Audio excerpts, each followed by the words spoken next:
If you're a dad, you're not afraid to work hard. Never give up. Never compromise. And the best dads always look for ways to get better. I'm looking for something to energize me. I'm looking for something to push me further. And I'm looking for something to go with these nachos. Dad Fuel, the energy drink designed just for dads. So I can finish the fight. So I can finish the race. So I can finish mowing the lawn.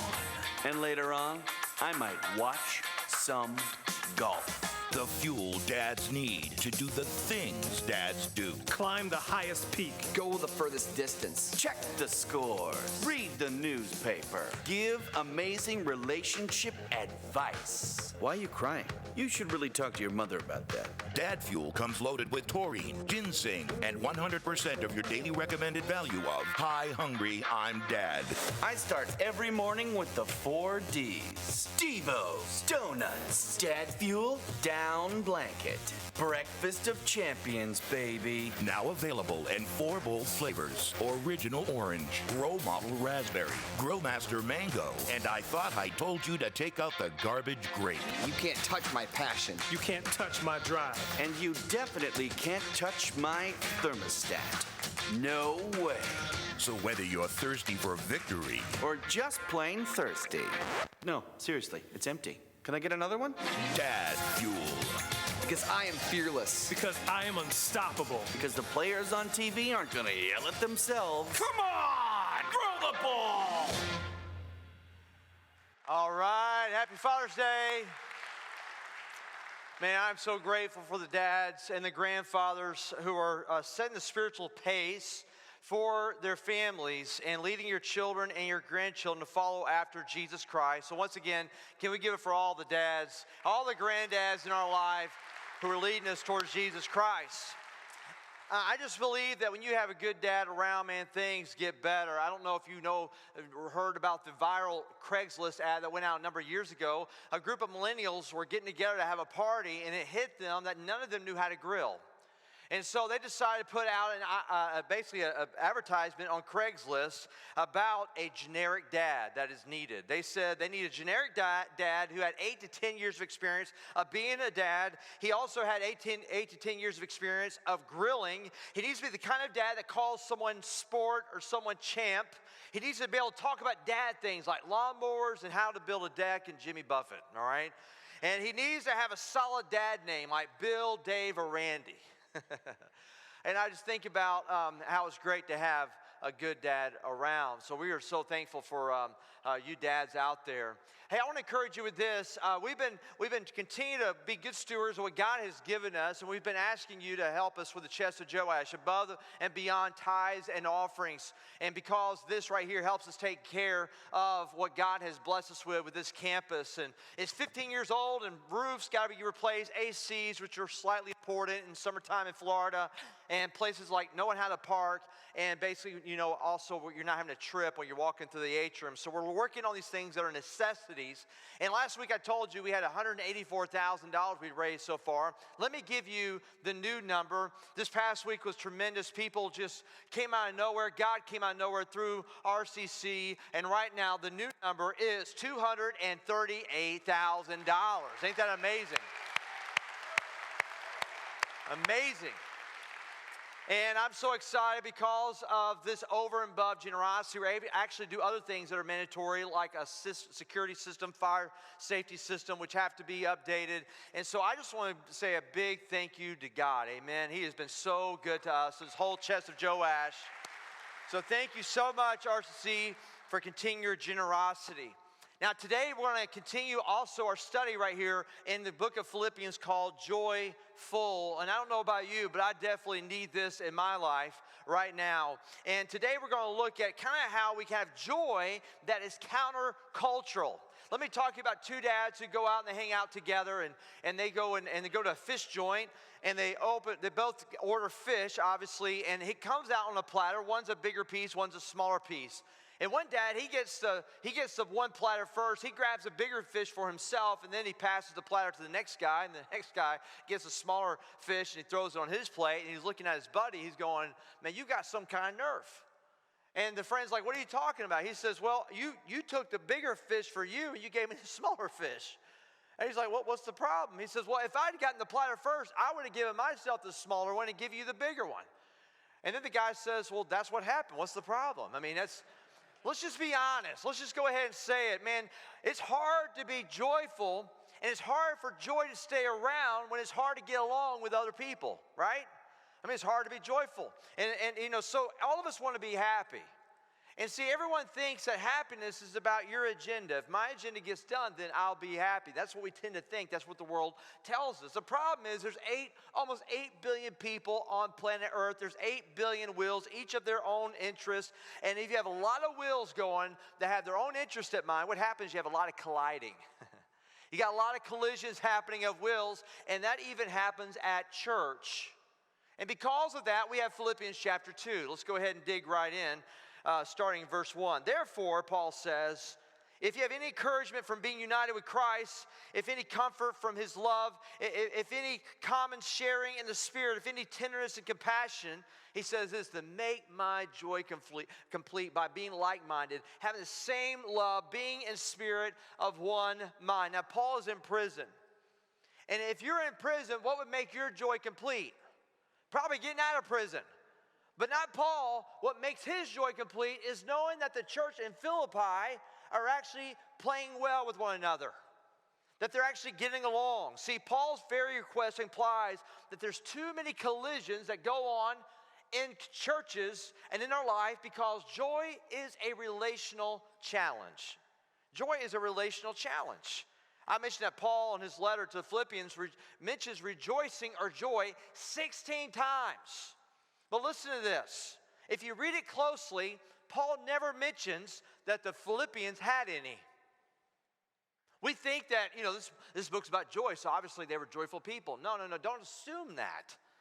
And evidently they're struggling, being one spirit and with one mind, and yet you get several hints of this. One example is right here in the middle of chapter 2 when Paul says, do everything without grumbling or what, church? Or arguing. Now, you don't have to say don't grumble or don't argue unless they are. And everybody knows you can't create a culture of joy if whining and bickering are tolerated. See, all this issue with arguing and bickering is in the church is a serious relational breach. And then a couple of chapters later in chapter 4, we kind of see what's going on. Here's what Paul says. So I plead with you, Euodia, and I plead with you, Syntyche, to be of the same mind in the Lord. Yes, and I ask you, my true companion, look at this. He says, help these women.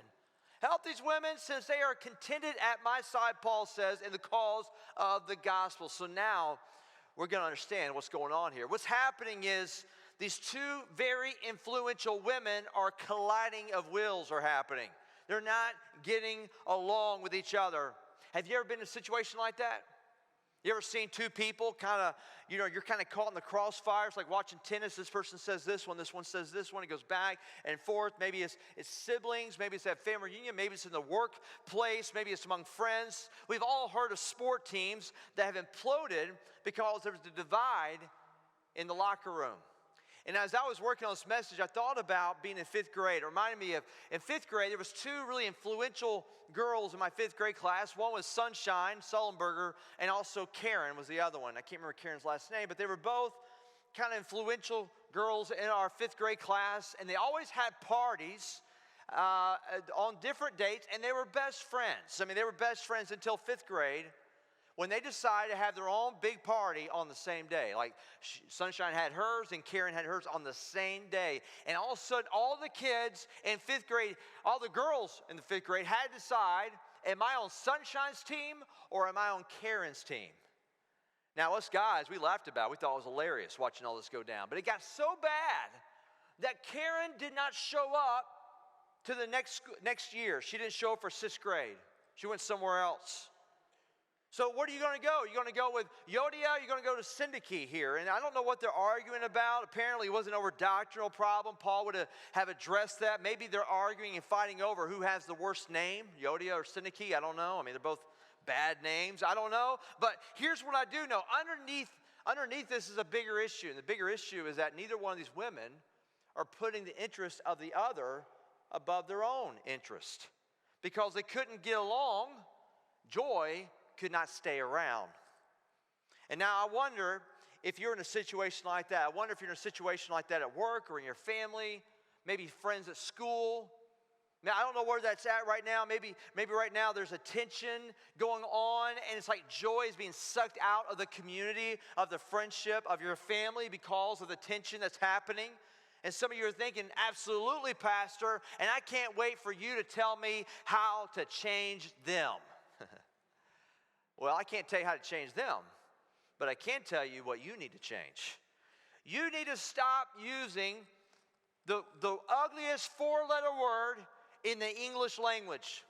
You need to stop using that. I know many of you right now, you're like, I know what that is. You think it's Bama, don't you? You think it's Bama, all right? And that is ugly word. It's not that word. That's the second ugliest one. The first ugly word is S-E-L-F. Self. That's the ugliest word in the English language. Verse 3, here's what Paul says. Do nothing out of selfish ambition or vain conceit. Rather, look at this. In what, church? In humility. Value others above yourself, not looking to your own interest, but each of you to the interest of who? The others. He says, in humility, value others above yourselves. Wherever collisions of wills are present, let me tell you right now, humility is absent. Because the popular wisdom says this, you want to be joyful? You want to have joy? Well, you look out for yourself. You put your agenda the highest priority of your life. It's the reason why we in our culture have a magazine called Self, right? We don't have magazines out there called Others. The conventional wisdom says the way to joy is you promote yourself. But real life experience tells you this. We got 8 billion people on this planet with their own agenda who get caught up in competition and conflict and bitterness. And if that is your path to joy, I need to be really blunt with you. God will not bless that path. God will not bless that path with joy. Peter says this when he says in 1 Peter, all of you. Not some of you, not if you feel like this applies to you. All of you. Clothe yourselves with what? Clothe yourselves with humility towards one another, because God, man, he opposes the proud, but he shows favor to the who? To the humble. Just like joy, humility is a choice. You can clothe yourself with humility, or you can choose to keep humility in the closet. The choice is yours. It's counterintuitive, by the way. You see, from birth, we've unconsciously been discipled to be ruled by our pride. The natural thing for all of us is for us to look after our own interests first and most. Let me illustrate. You ever been in a group photo? All right, you know what a group photo is? Somebody, especially a selfie, somebody with long arms takes a photo. And our staff is Travis. You know, he's 7'15" or whatever it is, and he's got long arms. We all get together and you take a photo. And so here's a question. When you're in a group photo, what is the first thing you look at in that group photo? What is it? What's the first thing? Yourself. Yourself. And here's the next question. How do you decide if it's a good group photo or not? If you look good, right? I mean, if everybody else looks great and you look terrible, it is a terrible photo.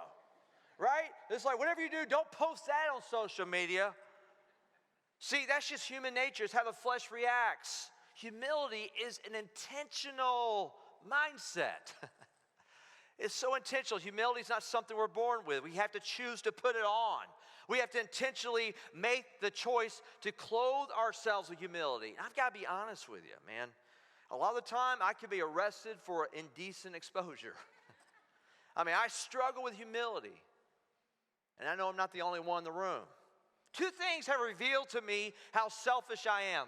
One is getting married. When I do premarital counseling, I always tell people, hey, you have no idea how selfish you are until you get married, right? I mean, I right out of the gate, I'll never forget, I thought, 23 years of my life, it's all been about me. It's about making sure I'm happy, making sure everything goes my way. And now I want to get married, and now it's not going to be just me with that agenda. My wife's going to have that agenda too, man. She's all about making Nathan happy, right? Wrong. 5 years, 5 minutes into it, I figured out, I'm sharing space with another life. And I never forget our very first big argument. You know that first big one? Our first big one was over, shocker, money.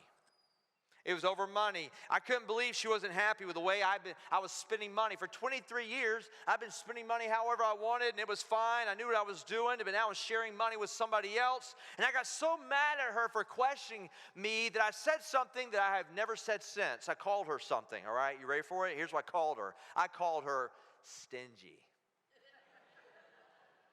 And I've never called her that since, all right? That was not a good choice on my part at all. I thought to myself, why am I getting so riled up by this woman that I love for questioning me about money? I would die for this woman. Somebody came in the house and tried to shoot her, I would take the bullet for her.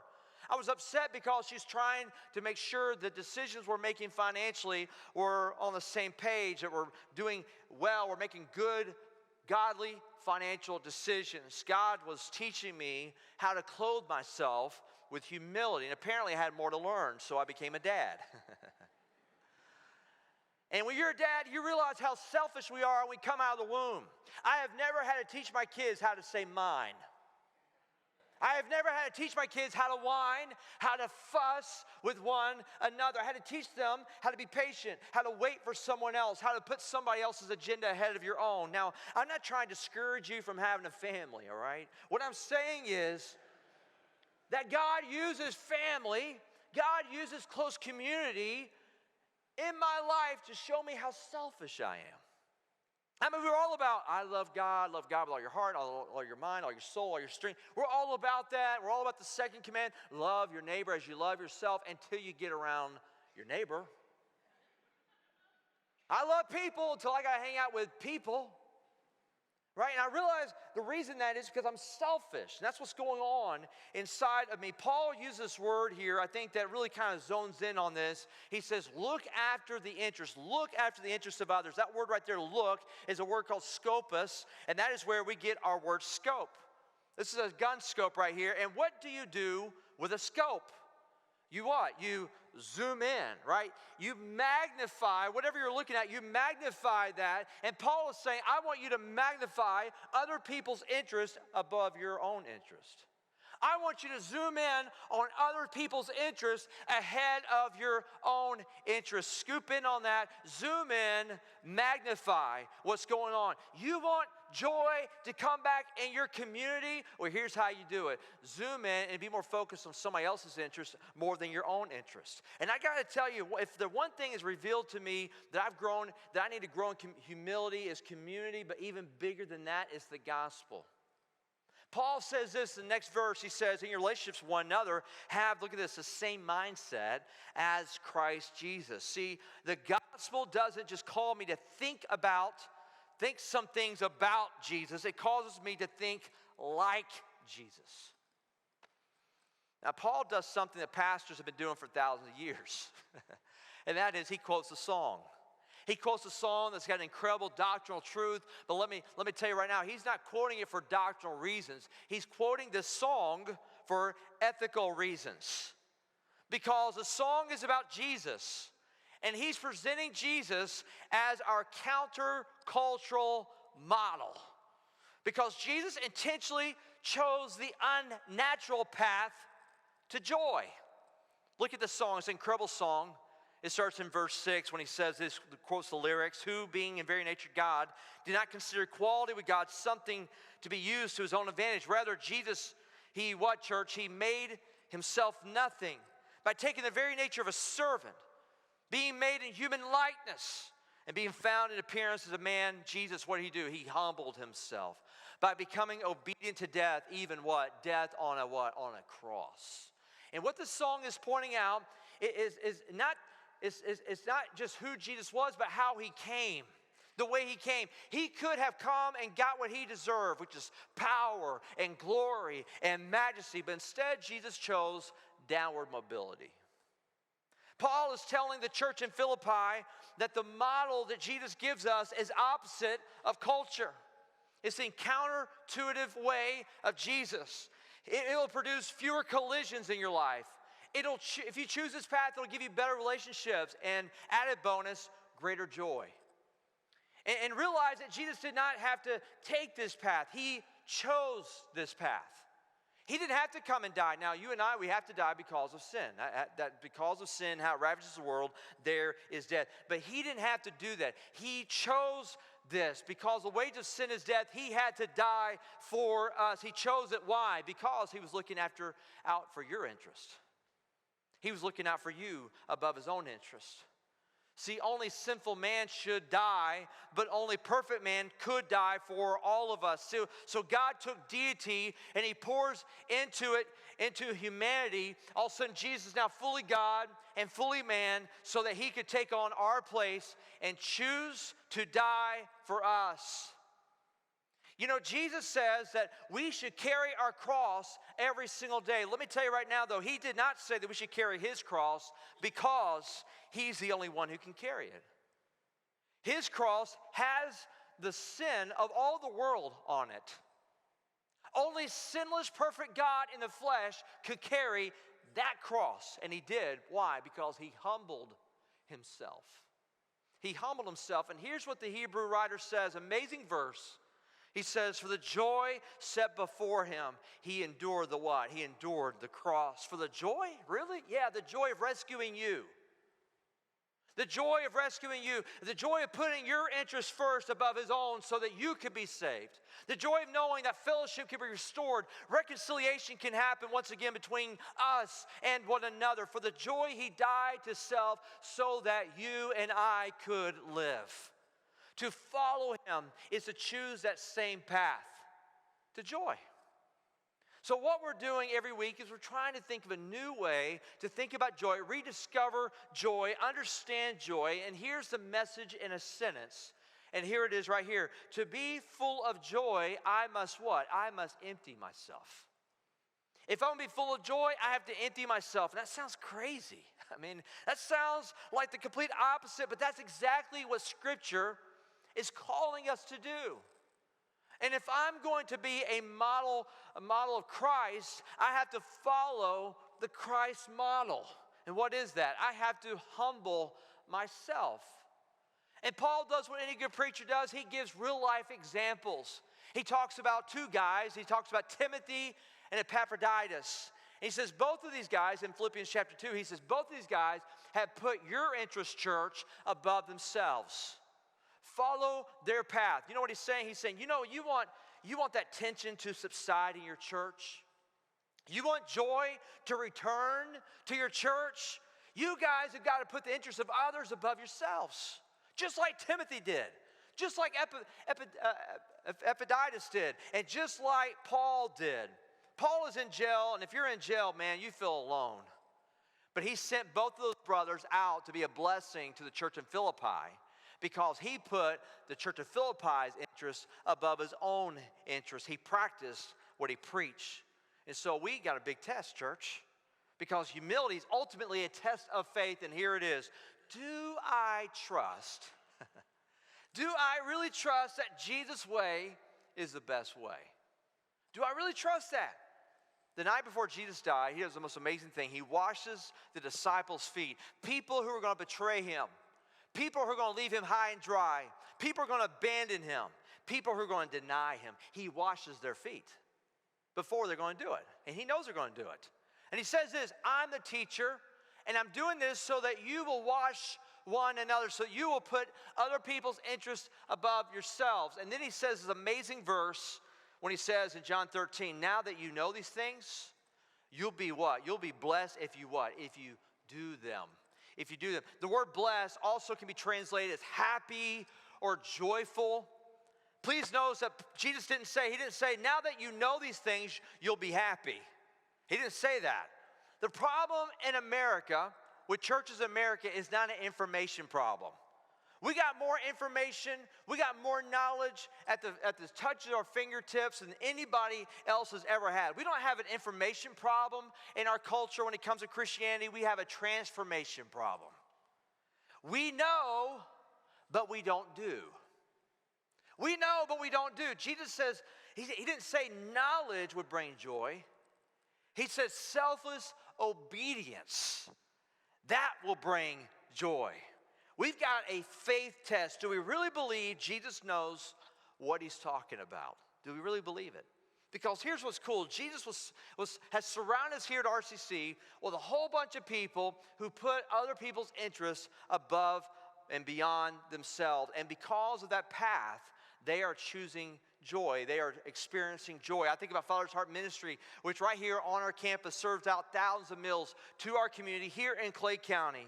And those people are experiencing joy. We have teams of people who go work with junior high students in the local schools and teach them about Jesus Christ. Those people are putting those junior high students above their own interests, and they are choosing the path to joy. I think about on Thursday nights, we have Food and Friends. We've served almost 800 meals on Thursday nights. And I tell you what, it's amazing watching the joy permeate that ministry. We've housed people who are struggling with housing. We've helped people who almost went homeless, and we helped them kind of get over that hump so they would not have to experience what it's like to be homeless. We've helped people who are struggling all kinds of ways financially. Christian and Callie Robles, who are making a difference on the international front. People are partnering with them. This does include all the ministries we have here at RCC. I mean, our women's team and our men's ministry and all of our core ministry is meeting right now, and we've got a CR and grief share, divorce care. Our kids ministry had over 100 kids at camp just over a week ago. Our student ministry had a big lock-in last week. I'm talking hundreds and hundreds and hundreds of volunteers for all this. All over our church, we have these testimonies that the path to joy is selfless service. And we see that all over our church. And here's the truth. Joy increases when self decreases. Amen, church? Joy increases when yourself and myself decreases.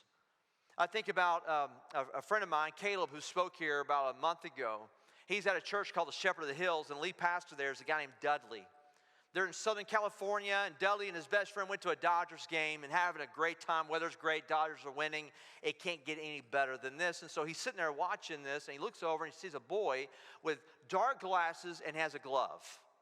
And he's like, well, that's cool. And he's sitting there with his parent, and all of a sudden, he starts seeing the parent talk to the kid after every play. That's a ball. That's a strike. That's a fly out. That's a ground out to third base. That's a single. And he realized that kid with the dark glasses is blind. That kid's got a glove on, and he's hoping to catch a foul ball. He says there's no bigger act of faith than a blind kid with a glove at a Dodgers game hoping to catch a ball. I mean, what an amazing act of faith. But anyway, this kid is there, and it's on his mind, and all of a sudden, here comes, wouldn't you know it, a foul ball towards the way. It goes right over the kid's head. If the kid would have saw it, he would have caught it. But it goes right over his head, and all of a sudden, these grown men are on the ground wrestling for it, and it squirts out, and this woman sees it, she grabs it, gets up, grabs it, smiles, and sits back down. And Dudley started thinking, wouldn't it be cool if that woman gave that ball to that blind kid? And he tells his friend that, and he's going to go talk to the woman, but his friend says, no, you want to go get a Coke, you go grab a Coke, I'll go talk to her. Dudley gives him a 20. He says, well, if she's kind of pushing back, give her this $20. Dudley goes off, gets his Coke, comes back. His friend is totally discouraged when he comes back to his seat. He goes, what happened? He said, I went up to her, and I started talking to her, and I could see she was hesitant, so I got your 20, and I added 20 to it. I gave her $40 to get that ball, and all of a sudden, her boyfriend grabs the ball, and he says these words, we're not selling the ball. This is a once-in-a-lifetime opportunity to get a ball at a Dodgers game. We're not giving that kid our ball. And Dudley started thinking about that. He says, I want to tell you about a once-in-a-lifetime opportunity. It's not picking up a ball and then sitting back down, then taking it home and then sticking it in a closet, and then after you die, your kids throw it away. You had a once-in-a-lifetime opportunity. You could have given that ball to a blind boy. You could have made his day. And every time you thought of this moment, you could have smiled. You had a once-in-a-lifetime opportunity, and your selfishness caused you to miss it. What is the best path to joy? One more story.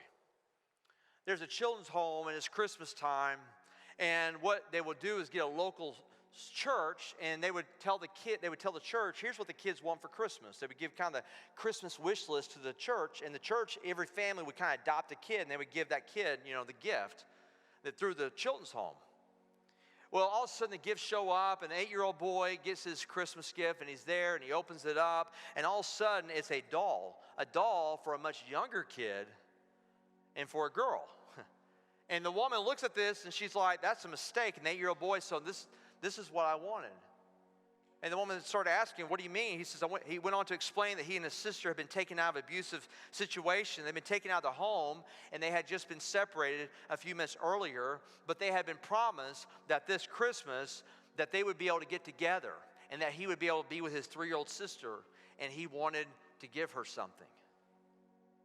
See, he got his gift so he could pass on his gift to someone else. And I want you to know something. Don't feel sorry for that boy, because when he was with his sister on that Christmas day and he saw her open that gift, he was full of joy. Right now, you have a tension going on. You have a relationship, something's happening and isn't working well, and it's sucking the joy out of your heart. It's messing up the community. Are you willing? Question, are you willing to try the way of Jesus? See, joyful people, they empty themselves. Joyful people empty themselves of the need to be right. Joyful people empty themselves of the need to be noticed or to be appreciated. Joyful people empty themselves of the need to speak first and have the last word. Joyful people empty themselves of having to get their way or to be vindicated. Joyful people empty themselves of having to say, I'm sorry, second. And they empty themselves of the pride so that they can say, I forgive first. They find more joy in becoming less. Because here's the truth of the matter, church. Whenever you and I step down, guess what happens? Jesus steps in. When you and I step down, Jesus steps in. So I want to encourage you right now. To bow your head, and I want to talk over you right now with your head bowed. I want you to focus right now on that relationship that it's not as healthy as it ought to be. And I want you to pray, not what do they need to change, rather, Lord, what do I need to do to humble myself, to be a conduit of reconciliation, to be a channel of joy. And that's what I want you to pray right now. God, what do you need to do inside of me so I can be a conduit of reconciliation here and I can be a channel of joy? I want you to pray that right now to God in this moment of silence, and then I'll pick up and pray in a moment.